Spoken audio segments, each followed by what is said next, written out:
buenas tardes a todos. Gracias por haber venido, como siempre. Estamos casi en familia, porque ahora ya con este tiempo, entre que apetece casi más estar tomando una cervecita en una terraza y el tema del cine y el tema de los cursos de la universidad en el cuartel, etcétera, es tremendo. Pero bueno, es bueno que haya competencia cultural. Bueno, ¿qué voy a decir de ti? Siempre me toca a mí presentarme, No no me está mi con- compañera ni tu compañera, la presidenta. ya no, ya nos... Miguel Ángel, aparte de ser compañero, es amigo. Y no voy a leer su currículum porque siempre lo leo. Así que lo sabéis de memoria, creo que la mayoría. Nació en Salamanca, Es, no voy a decir el año, hace un porrón ya. Es economista y aparejador y sabéis que se dedica a dar normalmente las charlas de economía. Tenemos entre manos un proyecto que ya yo creo que lo vamos a empezar bueno, a levantar ya a partir ya de la próxima temporada porque tenemos una cantidad de actividad en el Ateneo que de momento vamos a intentar ya cumplir lo que nos queda de prácticamente todo el mes de lo que nos queda de mayo y junio. Y ya veremos cómo hacemos el planteamiento porque no paramos y quizá tanta cantidad de actividad pues vamos a tener que de alguna manera programarla mejor porque si no, no nos va a dar la vida para tanta historia. Así que bueno, Miguel Ángel, yo te voy a dejar con tu tema, agradecido como siempre de que estés con nosotros y bueno, el tema de hoy está muy relacionado. Bueno, el mes pasado, en vez de hablar de economía, me parece que hablé de historia, sí, porque fue la de Carlos V. Pero está muy relacionado con lo de Carlos V, no por el hecho de Carlos V, sino por cómo se gestiona una sociedad o un país o un estado y cómo se gestionan a base de tomar decisiones.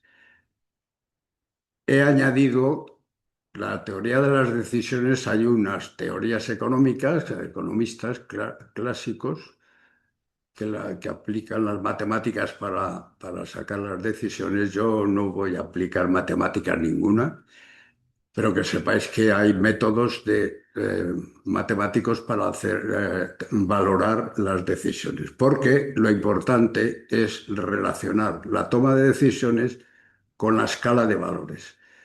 Ya también en el de Carlos V hablaba de la escala de valores. Escala de valores, yo hablo de escala de valores en vez de hablar de ética, porque la gente entiende, cuando le hablan de ética no se sabe exactamente qué es lo que quiere decir y la gente, vamos, eso es una palabra griega de la antigüedad, la ética, pero en realidad la ética no es ni más ni menos que un establecimiento de una escala de valores aceptada y puesta en la realidad de cada época y de cada persona. O sea que la escala de valores es una forma de hablar que en la economía, pues la ética es básica. Y he puesto el subtítulo es cómo afrontar socialmente los retos y proyectos económicos, porque el problema nuestro no es cómo afrontarlo, también vamos a hablar de ello, cómo afrontarlo personalmente cada uno de los retos o de los proyectos que cada uno tiene, que también es importante, o sea, a la larga es tan importante o más que el otro, ¿no? Es que que los retos y proyectos sociales. Porque en realidad y esto tiene que ver con esto, y es que todo lo que ocurre a lo largo de la historia, hay quien habla de sistemas y de relaciones de sistemas, sobre todo los economistas clásicos hablaban de los sistemas económicos, y eso ha confundido bastante el conocer por qué hablamos de sistemas cuando en realidad los que actúan, los que hacen las cosas son personas. Los que organizan instituciones son personas, los que viven en una sociedad son personas y los que hacen cosas son personas. Y entonces la acción humana es lo fundamental a lo largo de toda la sociedad en la que la sociedad es la historia y inclusive en nuestras familias y demás. O sea, quiere decirse que es la acción. Dice, pero fijaros la definición que da este economista Murray Rothbard, es un seguidor de la Escuela Austriaca de Economía. No es economista clásico, sino es de la Escuela Austriaca. Y la Escuela Austriaca es descendiente o aprendiz de la Escuela de Salamanca que en el siglo XVI, aquí en España, habíamos ya desarrollado todo lo que esta escuela austriaca está poniendo en conocimiento en sus teorías. Ahora mismo ya en la universidad nuestra hay profesores, muchos profesores que están siguiendo y explicando la economía desde esta visión de la escuela austriaca, que es la escuela de Salamanca, y teniendo en cuenta las acciones humanas como la base de toda la sociedad o de toda la realidad. He puesto abajo también una bibliografía de otro autor que ese se puede comprar ahora, el Principios de Economía, de este señor que no sé cómo se pronuncia, Saifedean Ammous, pero está en español el libro, que conste. Está en la editorial Deusto y es reciente. Y se basa en una interpretación de la economía de esta escuela. O sea, que con una simplificación. Sí, sí, no, no, no, perdón, sí. La acción humana la define Murray Rothbard como el comportamiento intencionado dirigido al logro, en algún momento futuro, de fines que implican la satisfacción de deseos que de otro modo quedarían insatisfechos. Luego ya no se está hablando de una cosa y está dirigido al logro de algo que nos hemos planteado como un fin a conseguir. Y aquí hemos estado en Sols del Rey Católico, pues hoy no voy a hablar de Fernando el Católico, sino de Isabel la Católica. Y Isabel la Católica, sabéis que tenía una formación y un gusto por el conocimiento de todas las cosas y frecuentaba la Universidad de Salamanca. Y entonces allí, en la Universidad de Salamanca estaba Nebrija.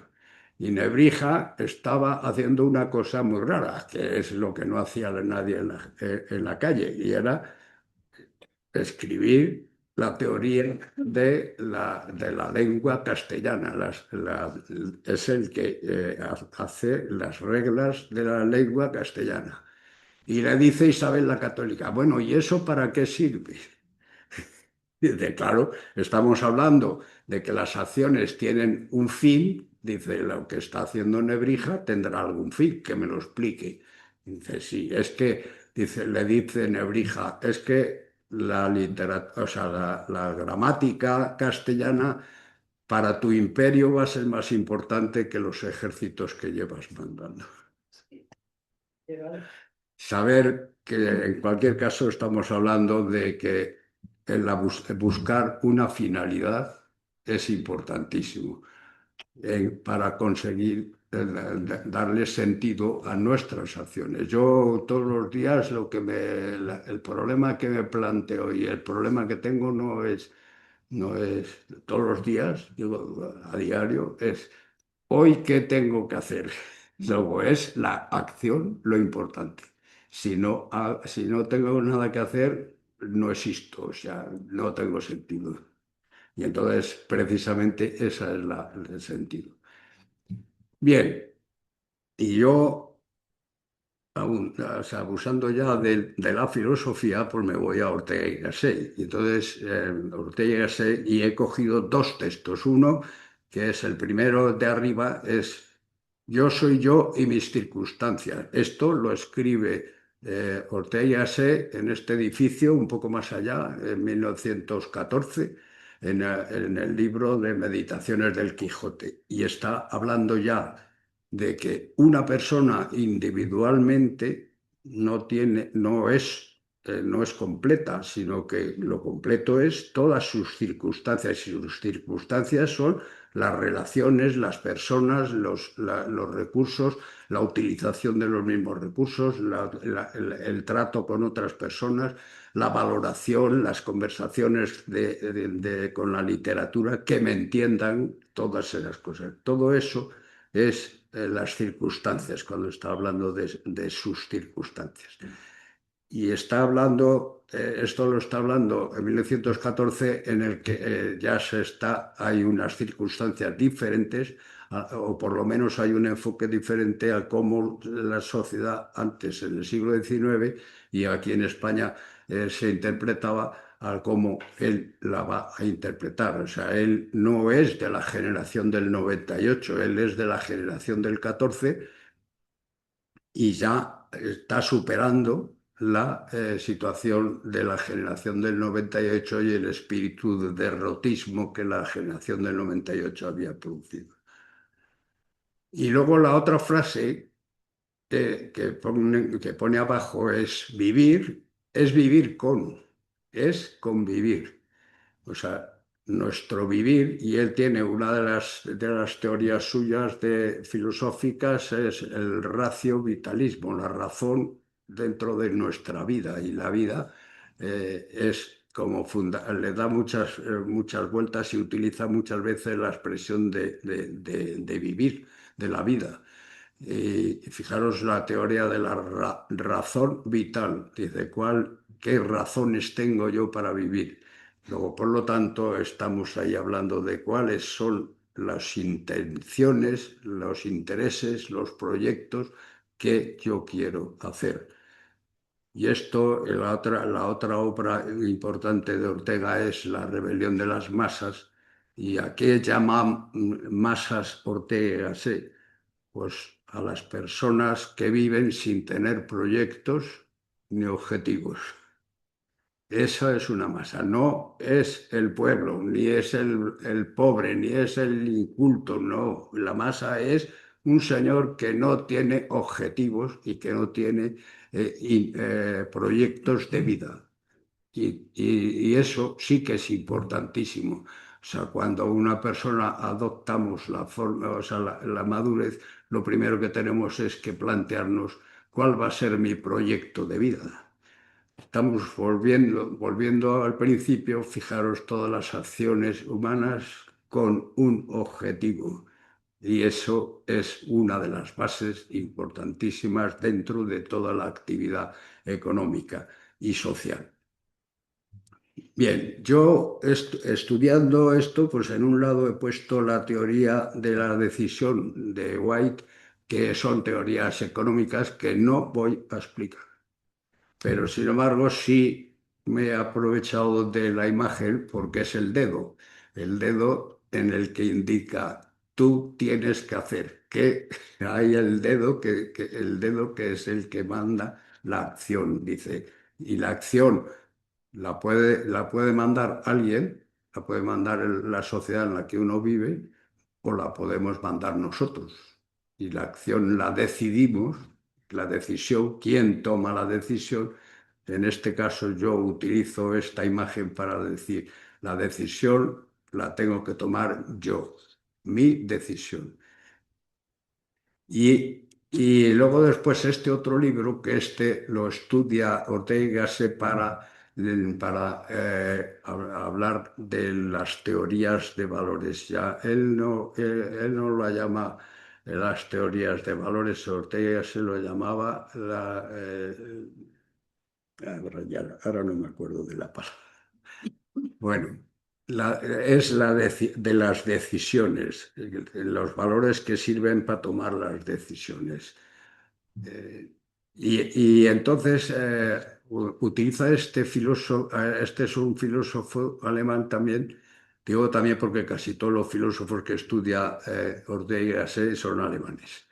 Él se fue a estudiar allí a Alemania. Y entonces este señor, que es contemporáneo suyo de esa época, tenía una teoría en la que habla de que la ciencia natural es la ciencia que estudia la naturaleza, los hechos de la naturaleza. Y los hechos de la naturaleza se rigen por las leyes de la propia naturaleza. Tiene que no sabemos quién se las ha puesto y cuándo ni dónde, pero la naturaleza tiene unas leyes que son absolutas y permanentes y en todo momento sirven. Eso son la física, la química, la biología, todas esas son las leyes de las ciencias naturales. Y diferencia de la ciencia, él le llama ciencia cultural, porque él no habla de la ciencia psicológica ni la ciencia espiritual. ¿Por qué? Porque habla de las acciones del hombre sin ser naturales. O sea, él, desde su raciocinio, el hombre empieza a hacer actividades ¿qué ocurre? Pues empezamos con el neolítico, que lo primero que hace el hombre es descubrir que si trabaja la tierra, si la cultiva, si echa las semillas y eso, obtiene mucho más beneficio que si dejamos coger las cosas directamente de la naturaleza. Y entonces eso le permite al hombre desarrollar y dice añadir valor a las cosas. Y aquí es donde ya estoy hablando de valores. Y los valores es todo aquello que los hombres aportan en su vida a los actos y a sus acciones y a sus recursos y a sus posesiones. Y aquí dentro de la ciencia cultural que llama, y tiene razón al llamarle ciencia cultural, yo he hablado siempre que cuando hablamos de cultura no estamos hablando de literatura, de pintura, de arquitectura o de escultura. Cuando hablamos de cultura hablamos de las acciones que el hombre hace para resolver sus problemas. Esto es una definición de cultura que nos la hemos explicado en las empresas y lo utilizamos. La cultura de una empresa se basa en el conjunto de instrucciones, el conjunto de normas que dentro de la empresa se tiene para poder hacer cosas con el objetivo de conseguir lo que se ha planteado la empresa. Por eso dice, ¿por qué el objetivo? Luego vamos a ver un poco más esto, y es porque el hombre tiene unas necesidades que quiere cubrir. Y la sociedad que ve el hombre, en la que ve el hombre, ve que hay unas necesidades que hay que resolver. Dice, las necesidades que hay que resolver, esa es la cultura. Los métodos que apliquemos serán la cultura que estemos generando en la sociedad. Y, vuelvo a decir, cultura es todas las acciones humanas y esas acciones humanas imprimen valor a todas las cosas y a todas las actividades y a todas las instituciones. Y eso, por eso estoy relacionando toma de decisiones, acciones, objetivos y valores. Valores que son los que en cada época se van a practicar. Luego vamos a hacer unas diferenciaciones y lo veremos. Y cojo un método en psicología que es el método transaccional, porque se basa este método en considerar que toda la vida de las personas es una transacción entre las personas mismas, entre una y otra. Y entonces en un lado pone a una persona y en el otro a otra. Y dice que cada persona, todas las personas tenemos una visión de niño, una visión de padre y una visión de adulto de las cosas. Y según la visión que estemos tomando, vamos a relacionarnos con la otra persona. Si la otra persona coinciden las visiones de niño, adulto y padre, la relación será favorable y será positiva. Si no coinciden, no habrá una relación disruptiva, como dirían los periodistas actuales. Entonces, que sepamos que todo el enfoque económico es que la vida se convierte en una transacción permanente. En la cultura es una forma de cómo se producen las transacciones humanas. Y vamos a los valores. Ya hemos dicho que los valores es aquello que el hombre aporta en la cultura a los hechos, a las cosas y a los objetos. Se trata, lo de los valores, está estudiado y se trata de una de las más fértiles conquistas del siglo XX. Antes del siglo XX, todo el mundo estaba hablando de valores, no hablaba de ética más que de valores, pero inclusive los valores que los economistas clásicos estaban utilizando estaban o sea, erróneamente aplicados la teoría de valores de los economistas clásicos y me iba a los economistas de la Escuela de Salamanca que sí que aplicaron teorías de valores. El problema nuestro es que la Escuela de Salamanca nos adelantamos a todos los tiempos en derecho y en economía, que son las ciencias culturales, como decía ese autor.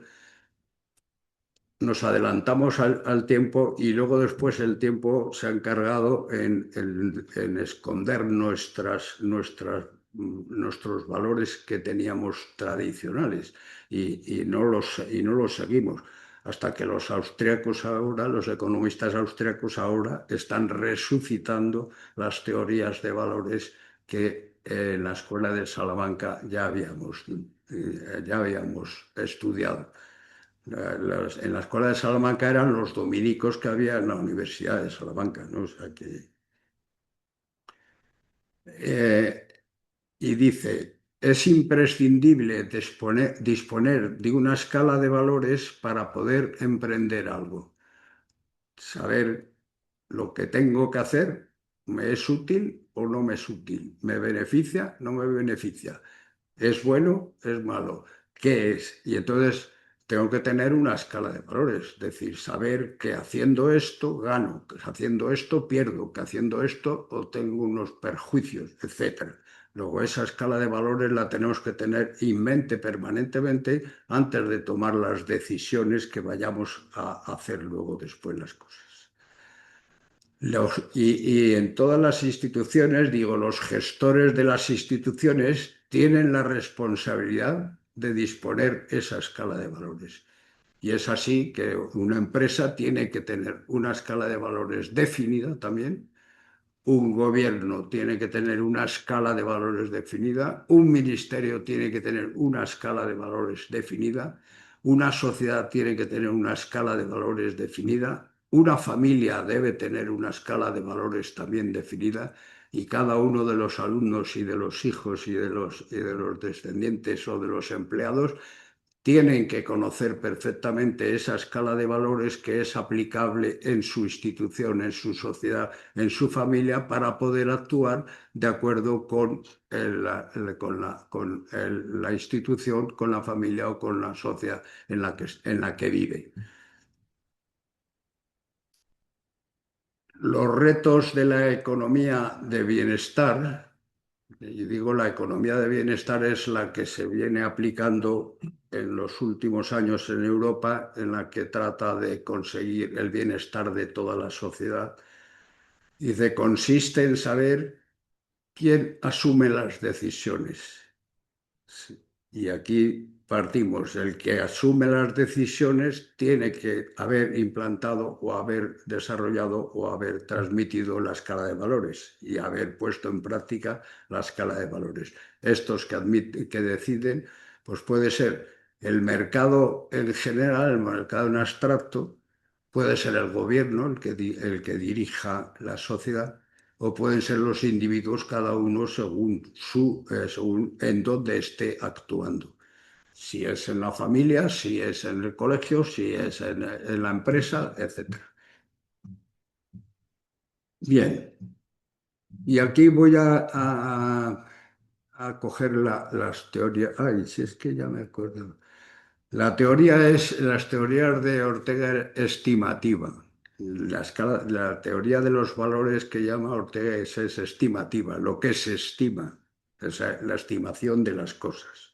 Y fijaros qué tipos de valores, y él hace una clasificación de útiles, vitales, espirituales y religiosos, todos esos cinco escalas.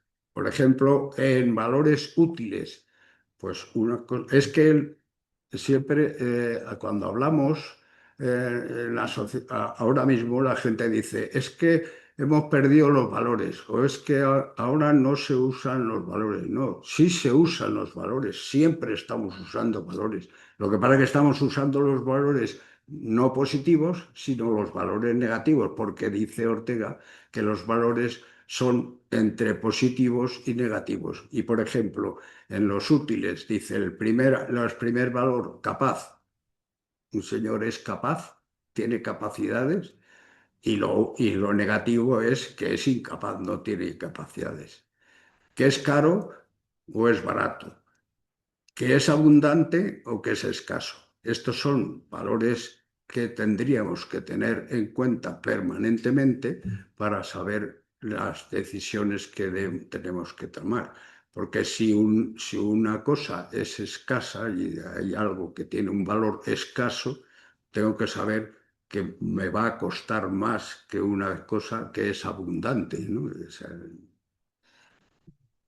digo, me va a costar más obtenerlo. No digo más costar más económicamente, sino obtenerlo. En cuanto a los valores vitales, pues tenemos sano y enfermo. Y aquí es importante una sociedad sana, sí, con unos niveles de salud importantes, o una sociedad enferma en la que toda la sociedad. Pues si en la historia de España tenemos que en el siglo XIX hasta los reyes se morían de tuberculosis. O sea, ¿qué dice? Pero bueno, eso no es una sociedad sana. Entonces, ver que si quieres buscar que la sociedad sea sana, qué cosas tienes que hacer y qué cosas tienes que decidir para tomar esas decisiones. Si no te importa y dejas que la sociedad esté enferma y de lo mismo, pues los dejamos que la gente se chute, la gente se emborrache, la gente haga lo que le dé la gana. ¿Por qué? Porque no nos importa la salud de la sociedad. Pero si quiero tener una sociedad sana, tendré que tomar unas decisiones totalmente diferentes y entonces valorarlas. Luego hay cosas selectas y cosas vulgares. Cosas selectas, aquello que es, como la propia palabra lo dice, es más elevado, y cosa vulgar pues es lo más sencillo de la calle. Otro valor importante a tener en cuenta en las personas es si es enérgico o si es inerte, si una persona si es enérgica de por sí o si es inerte y se deja llevar, si es fuerte o si es débil. Y seguiríamos con los valores espirituales. Y los valores espirituales, que teóricamente es lo que le llamamos intelectuales, no, vamos, no solo intelectuales, espirituales, pues está los intelectuales, los morales y los estéticos. Los valores intelectuales, pues es con conocimiento o con error. Dice, lo positivo es tener conocimiento, lo negativo es tener error. Si estamos viviendo en una sociedad que no aplica el conocimiento, pues mira, así saldrán las cosas, serán equivocadas. Luego, exacto o aproximado.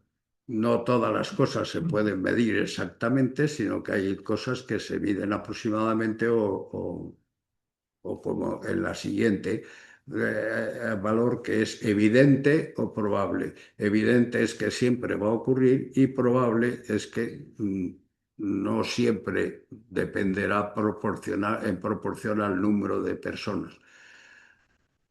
Luego otro de los valores son los morales. Y si parece que esto es el más sencillo, el de bueno o malo, justo o injusto, de justo, bueno, es que digo no, o justo o injusto no, porque puede ser entre medias, o sea, estamos en medio y no tener una cantidad de valoración intermedia entre justo e injusto. Escrupuloso o relajado, leal o desleal. Todos estos son valores morales y también deberíamos medirlo y tenerlos en cuenta en nuestra sociedad. Y luego están los estéticos, que también son importantes en esta sociedad que queremos desarrollar y queremos hacerlo. Pues es bello o feo, gracioso o tosco, elegante o inelegante, o sea, armónico e inarmónico. En el elegante e inelegante, eso estamos hablando de las modas y de los vestuarios. Bueno, hoy, por ejemplo, me he puesto los zapatos porque mi mujer me dijo que no podía venir con zapatillas. Y iba a hablar de elegante y entonces dijo, traigo los zapatos. ¿Armónico o inarmónico? Y luego estarían otros valores que son los valores religiosos. Yo he puesto aquí dos nada más, o sea, cuatro nada más, aunque Ortega enumera unos cuantos más, pero fundamentalmente sería sagrado o profano, divino o demoníaco. Entonces, saber cómo valoramos los hechos y las personas. Bien. Entonces, en la toma de decisiones tenemos los sujetos, y yo los he agrupado en estos tres, los individuos como consumidores, individuos, cada uno de nosotros como consumidor, en función y cómo actúa en función de la utilidad de los bienes que quiere conseguir. La utilidad de los bienes que se mide por la preferencia, se llama preferencia revelada en la economía, que es algo así como decir, sabemos cómo valora la sociedad, pues sabiendo la cantidad que elige de cada cosa, ¿no? Y es la preferencia revelada. Pero los individuos pueden ser empresariales productores, o sea, porque hay unos en esas funciones de la sociedad, pues tendríamos a los empresariales productores y cada uno de nosotros puede ser también un empresario y entonces asumir, en un momento determinado, asumir las funciones de consumidor y en otro momento determinado asumir las funciones de productor. ¿Y cómo actúan los individuos empresariales productores? Pues en función de sus objetivos estratégicos. Y los objetivos estratégicos, que luego después vamos a ver cómo se desarrolla, se mide por la productividad marginal que obtiene en el mercado. ¿Sabéis? Una empresa dice tiene mucho margen de beneficio, pues eso. Esa es la productividad marginal, es el margen de beneficio o las pérdidas. Y entonces se mide, si no medimos eso, la empresa acaba quebrando. Luego, la productividad marginal es una de las medidas importantísimas a la hora de tomar los valores dentro de la sociedad, los valores económicos.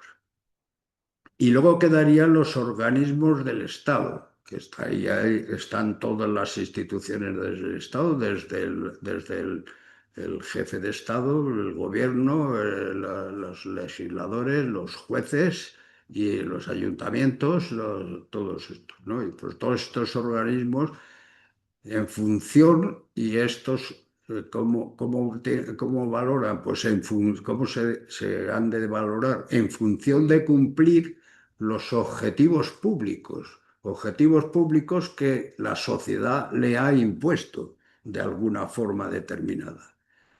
Y esto se valora según de un análisis coste-beneficio, porque aquí hay que comparar cuáles son los costes y cuáles son los beneficios, en función de sus objetivos estratégicos también.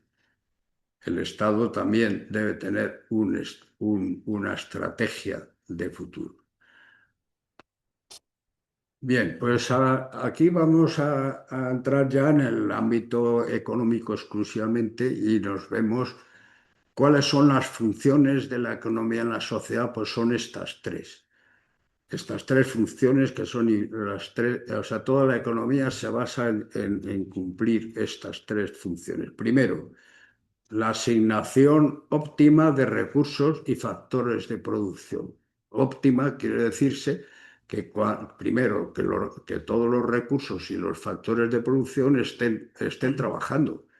No podemos tener parados. O sea, hay que asignar porque si están parados no producen, y si no producen, una de dos, o se mueren o alguien tiene que hacerse cargo de ellos. Bueno, pues todo esto es la asignación de recursos. Y dice óptima, ¿por qué? Porque todo depende de qué cantidad de máquinas, de edificios, de herramientas o de personas o de horas de trabajo tenemos que utilizar y qué clase de personas, con qué formación y con qué nivel de selección tienen que tener para usarlos. Y esta es la asignación entre unos factores y otros. Luego después está la siguiente función, que es el crecimiento, porque si nos quedamos en cómo estamos, nunca avanzamos, pues tendríamos que tener la misma población y cobrar lo mismo siempre o tener los mismos recursos y bienes. Pero si hacemos el crecimiento, es otra de las funciones importantes de la economía, crecimiento económico y desarrollo. Y aquí hay una diferencia entre crecimiento económico y desarrollo, porque el crecimiento económico es solo de forma cuantitativa y desarrollo es cuando el crecimiento se hace además cualitativamente. Y cualitativamente iríamos a los valores que hemos estado hablando antes, cualitativos. Y luego la tercera función es la distribución óptima de riqueza y de rentas. Pues eso también viene, los tres están relacionados entre sí, o sea, las tres funciones de una forma o de otra están relacionadas. Pero a la hora de estudiar las funciones, pues los economistas lo dividen en estas tres.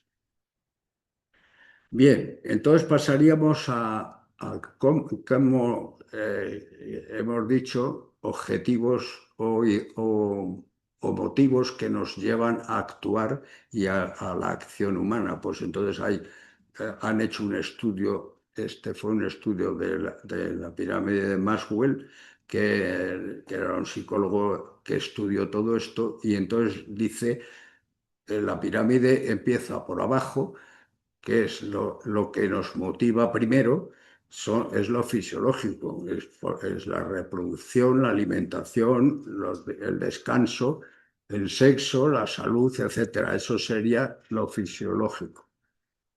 Luego después el segundo objetivo importante en orden de prioridad estaría la seguridad. Nos interesa vivir de una forma con una seguridad física, con una seguridad de empleo, con una seguridad moral y con una seguridad familiar. O sea, esos son objetivos que motivan a la gente el tercero, ascendiendo, es la afiliación, y eso es las relaciones con los demás. Hablando de vivir con o de convivencia de Ortega, pues sería la amistad, el afecto, la pareja. Eso la gente lo valora también positivamente de forma ascendente. Después de seguridad y después de fisiología, pero es también importante. Y luego, más arriba, está, además de la amistad, el afecto y la pareja, está el reconocimiento. El acto, espérate que me pongo, que no.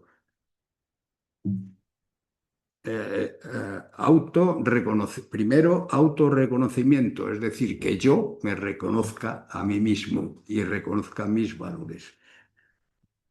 Luego después, la confianza que yo tengo al reconocer mis valores, el respeto hacia los demás y el éxito si se obtiene o no se obtiene éxito. Si se obtiene éxito es un objetivo también prioritario.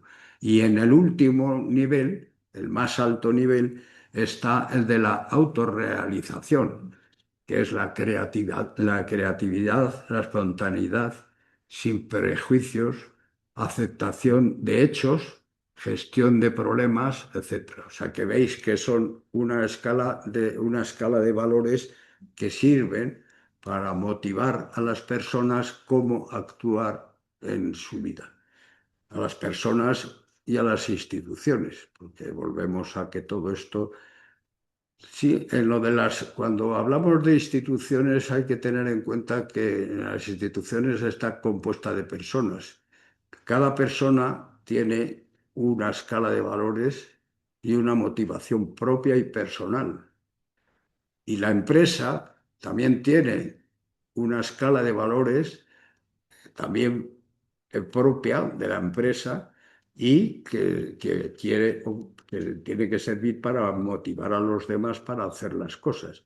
Pues cuidado con esto porque si no coinciden el objetivo individual con el objetivo empresarial, saldrá un conflicto. Si no coincide la escala de valores individuales con la escala de valores de la institución en la que uno está, saldrá un conflicto. Esto, si lo estamos comparando con todo lo que ocurre a nuestros alrededores, pues podemos sacar conclusiones.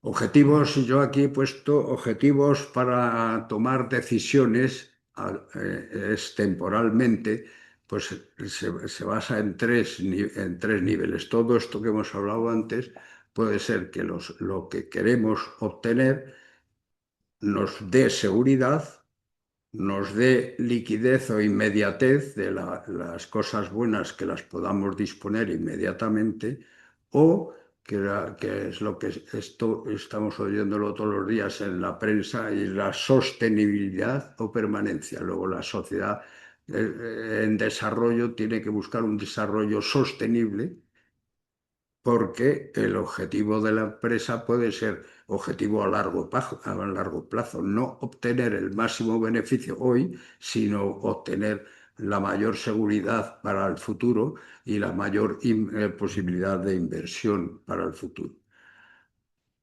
Bueno, pues ahora estaríamos en las decisiones individuales, pues que ya lo he dicho, en preferencia, esto le llaman preferencia temporal o preferencia revelada. Dice, sabemos cómo una persona ha decidido las cosas porque en el momento de comprar, consumir y gastar, pero también puede ser en ahorrar, en invertir, en adquirir formación, invertir en acciones de bolsa o deuda a largo plazo, trabajar horas extras.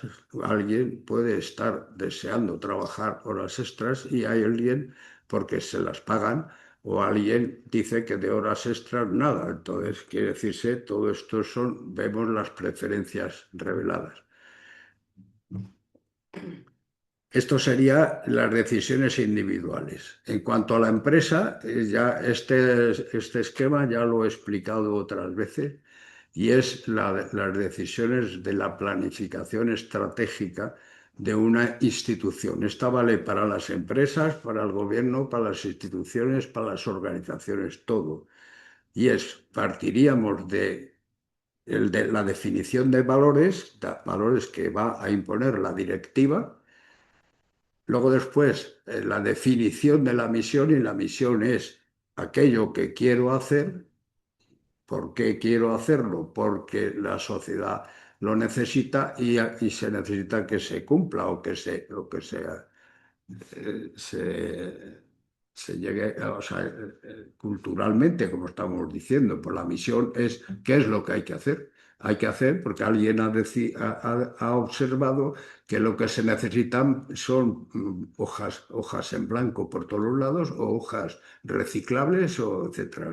Y entonces se dedica a fabricar hojas reciclables. La estrategia es todas las actuaciones ya planificadas, con planes, con programas, con presupuestos, etcétera, y valorado todo. Esa es la estrategia. Y luego nos queda lo último, que ya es la autorrealización, esa última en la pirámide de Maslow, que sería la visión. Dice, hoy estamos haciendo esto y cumplimos estos objetivos, pero yo sé que tenemos recursos para en el futuro crecer o en el futuro cambiar de trabajo o de visión y hacer otra cosa, o sea, pues esto lo hemos visto pues cuando, cuando empezó la escasez del petróleo en los años 70. ¿Qué ocurrió? Porque habían cerrado el canal de Suez, pues entonces los productores de petróleo tuvieron la visión de crear unos barcos grandes y dar la vuelta por al sur de África para poder llegar a las refinerías en Europa. Quiere decir que eso es a lo que estamos hablando de visión. ¿Y cuáles son las decisiones? Ahora hablaríamos de las decisiones del Estado. Pues bueno, estas decisiones las definió, estas que he puesto, las definió cuando Carlos III, Gaspar Melchor de Jovellanos, habla de todo esto y establece como misiones que debía tener el Estado, o sea, los objetivos del Estado serían estas cuatro. Primero, cohesionar la organización, de tal forma que todo el mundo se sintiese dentro de la misma organización, del mismo Estado. Luego después, lo importante es la seguridad internacional, que nadie nos ataque, y el orden social o el orden público en nuestro interior, poder vivir con la seguridad. Fijaros que todo esto está relacionado con las motivaciones que veíamos en la pirámide de Maslow, ¿no? En el tercero, conseguir implementar la justicia, es decir, ponerla en práctica. Ese era otro de los objetivos. Esto era el objetivo número uno de Isabel la Católica. Isabel la Católica consideró que el objetivo de la reina, y para eso ella se rebeló contra Juana la Beltraneja, hizo las guerras contra Portugal, etcétera, porque ella quería ser reina para establecer e implementar la justicia en Castilla en aquellos tiempos. Luego estamos viendo cuando alguien se plantea por qué se lo plantea, y esta es una de las cosas que desde los reyes católicos era implantar la justicia, es uno de los objetivos. Y en el cuarto era realizar las inversiones estructurales del país, porque ahí las carreteras, los puertos, todo eso no lo pueden hacer individuos o no podemos dejar que lo hagan instituciones privadas, sino que tendría que hacerlo el Estado. Y no pasa de aquí. O sea, Jovellanos no pasa de aquí. Es decir, no dice que tienen que estudiar los niños, no dice que las familias no se pueden separar, no dice que haya matrimonios de homosexuales, no dice nada. Eso no es obligación del Estado. El estado que estamos viviendo hoy en día en Europa, y ese es uno de los graves problemas con los que estamos viviendo, es que el presupuesto del Estado, no, los gastos del Estado, digo el presupuesto no porque los que tienen presupuesto, los que no tienen presupuesto no se sabe cuánto es lo que gastan, pero bueno, en cualquier caso está creciendo de una forma alarmante. O sea, en el tiempos de Franco, los presupuestos del Estado eran el 20% del Producto Interior Bruto. Hoy estamos cerca del 60% del Producto Interior Bruto, es lo que dirige el gobierno. Pero si es que, claro, está entrando en todo. Está decidiendo si ir a misa, no ir a misa, si a tener iglesia, no tener iglesia. Bueno, eh, pero ¿por qué se meten en estas historias si esas no son las cuatro funciones del Estado? Las cuatro que están tradicionalmente durante siglos admitidas. Y entonces dice el Estado moderno, y esa es la economía del bienestar, dice, bueno, es que nosotros hacemos todo eso porque está fracasando el mercado natural. Dice y esta es una de las excusas para ampliar los presupuestos. Competencia, por la competencia, dice, por competencia imperfecta, porque el mercado funciona gracias a la competencia. Pero dice, si es imperfecto, pues entonces el Estado dice que tiene que intervenir para ajustar la competencia perfecta. En los monopolios naturales, que hay monopolios que son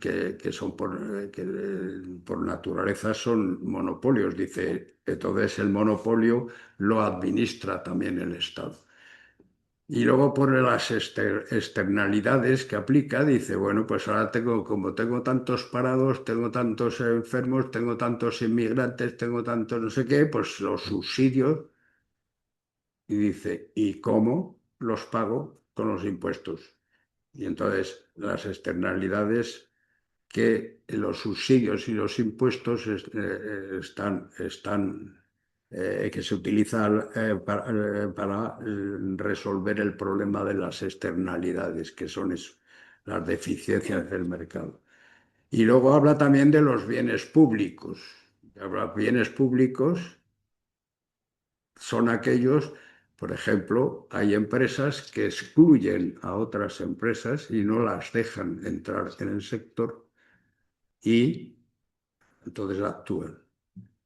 Y no rivalidad en el consumo. Esto de bienes públicos y no exclusión y exclusión me recuerda lo de las líneas aéreas de Flux Ultra.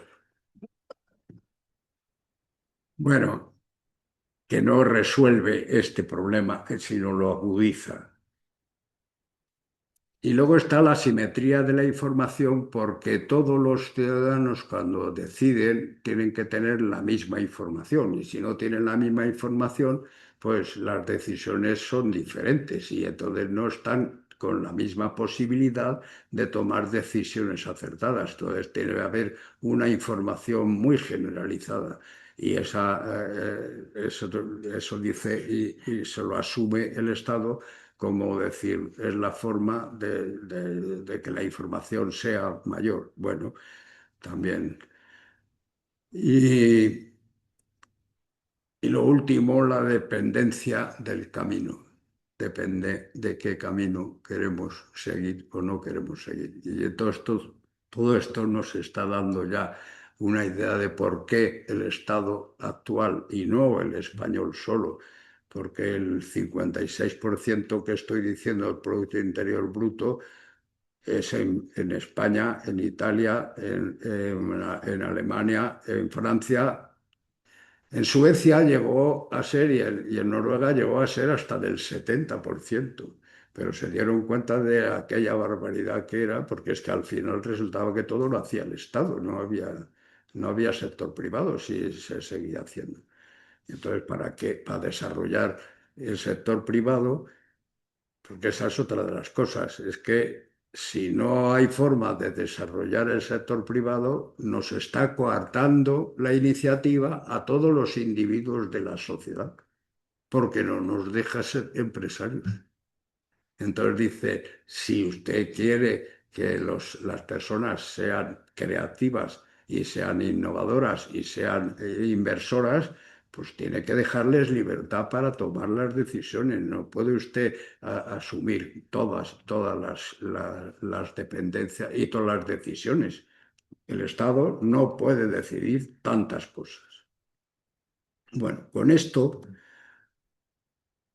llegaríamos a estas dos frases que me interesa como solamente aquellos que corren el riesgo de ir más lejos saben lo lejos que alguien puede llegar. Y esto lo dice un filósofo, Eliot, bueno, filósofo literato, pero lo podemos aplicar a Colón. Dice, solamente aquellos que corren el riesgo de ir más lejos saben hasta dónde pueden llegar. Y la otra es también importante y es de otro filósofo alemán, Schopenhauer, y dice, conquistar sin riesgo y esfuerzo es conquistar sin gloria. Y esto nos lo llevamos a los valores, a la escala de valores y decimos, los valores empresariales, individuales, etcétera, tenemos que asumir riesgos si queremos y hacer esfuerzos si tenemos que conquistar, porque si no conquistaríamos sin gloria, como dice Schopenhauer. Bueno, con esto yo estoy terminando ya y ahora veis ahí el tren este. El caballo, esto está en medio de la Pampa, me parece, pero Santa Fe, Santa Fe. Si tenemos fe en nuestros valores y en nuestras capacidades, podremos llegar también más lejos. Ahora las conclusiones quiero que las saquemos entre todos y con esto he terminado la exposición. O sea, tenemos media hora para intercambiar opiniones y